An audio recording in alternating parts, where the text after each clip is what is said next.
Holy fuck. Did I just witness the death of Palm? Now, there is an exit like 3 or 4 feet away from her right now, but with Neferpito's, and just coming in as fast as it did and coming down the stairs in like a second, I don't see her having enough time to actually get over there and teleport to safety. And she did say she would take her own life before she gets captured. So I have a feeling that either Neferpito was going to come down there and do something, or Palm is going to take her own life, which I really don't want to happen. But just how fast Neferpito's end came in after the butterfly guys disappeared, I don't think she has enough time to get away, at least unnoticed. If she does, I have a feeling Neferpito's end will at least get like her head or her foot or whatever right before the rest of her body goes through the portal, and Neferpito will find out that there is a trespasser in the castle. So either way, I think Palm is going to get found out about in some way, which sucks, man. I hope she doesn't die. I definitely hope she doesn't kill herself. She is risking a lot and defiling her body for that fucking pervert, man. She is a trooper. She's a G, infiltrating the base like a boss, trying to get closer to the ant so she can find out what the hell's going on.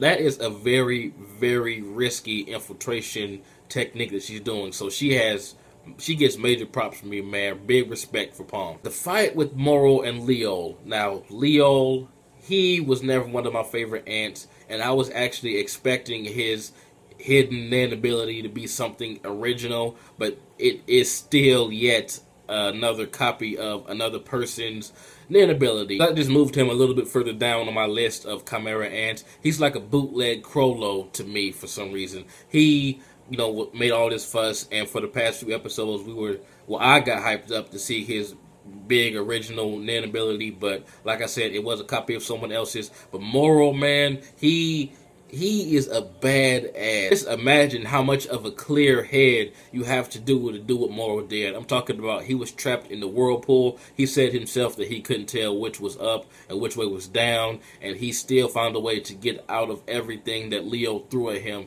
and he still actually ended up killing him, which I'm glad Leol is gone. Just exhaling excessive amount of carbon dioxide as poison was just genius. Like I said, Morel has this knack of thinking these things clearly and putting things together really fast like that when he's in a dire situation, because he got out of 2 or 3 in this one episode. The whirlpool, when he did the air bubbles with the smoke tubes, man. Morel is a fucking genius. Ichigo is an octopus, right? But in this episode, he just looked like a child with a big red head. He had 2 arms with mittens over them and 2 legs. So where are his other 4 legs? Like, are they tucked away somewhere because there isn't a bulge in his outfit, unless it's under all the baggy clothes? But it's just hilarious seeing Ichigo go from this octopus one episode to pretty much this this kid the next. And for you fangirls out there, you got your bit of Killua eye candy when he took his shirt off and the 6-pack or whatnot. I don't think that was really necessary. Killua is fucking awesome though, man. Just the dialogue between he and Ichigo, and just saying that, am I the only one that thought we were friends?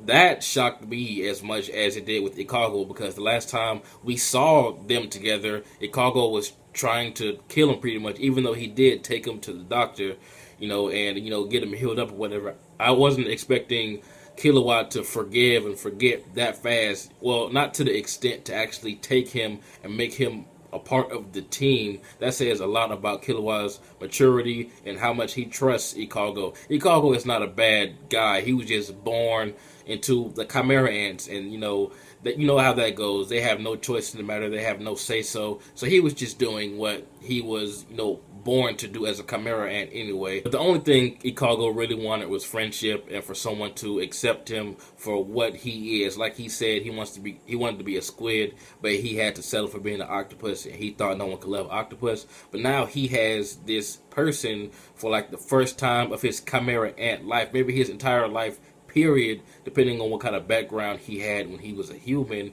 that actually is accepting him for who he is. And he even says that he has seen the other side, he has seen paradise, meaning that Killua is his light pretty much, and Killua and everyone else that he's about to meet is the way that he wants to go. That's the way he wants to live, and that's the life that he wanted ever since he can remember, obviously. But I think Ikago would be an awesome addition to the team. But Palm, please don't let Palm die, man. I'm talking about Neferpito's end came down from that. It just came down so fast, and we all know what happens when you get hit with Neferpito's end. Like, Gon and Killua were just awestruck. They couldn't even move for a second. So if she gets hit by that, I have a feeling that Palm is just going to freak out. And Nov, I mean, he was already paralyzed with fear from the butterfly guy's end. So just imagine Neferpito's is probably like 10 times, maybe more strong than he is. At first, Palm was just annoying, and she was just like this comic relief character. And she was hilarious, don't get me wrong, but she was just creepy as hell.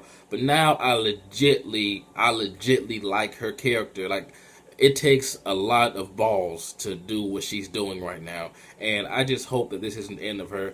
And I wouldn't be surprised if she did die, because, you know, the other two, I forgot, Ponzu, I believe her name was, the one with the bees, and the other guy who Neferpito was, using the fucking chopsticks on his brain. I was not expecting them to die, because, there was, I think there was just more potential for those characters. But I mean, hey, they're gone. So this just shows that this anime, it doesn't fuck around, man. Especially this arc, there's death everywhere. The next episode really looks interesting. The butterfly guy, it shows him reaching out his hand toward Kamugi, or the white hair girl. I believe her name is Kamugi, I forgot. But anyway, it shows him reaching out his hand to her, and I think that he's going to try to kill her, maybe, because he sees how much of an influence she has over the king, and he wants to protect the king at all costs. And it looks like he's crying because he doesn't want to go against the king's wishes. But I have a feeling that he's going to try something on that poor little girl,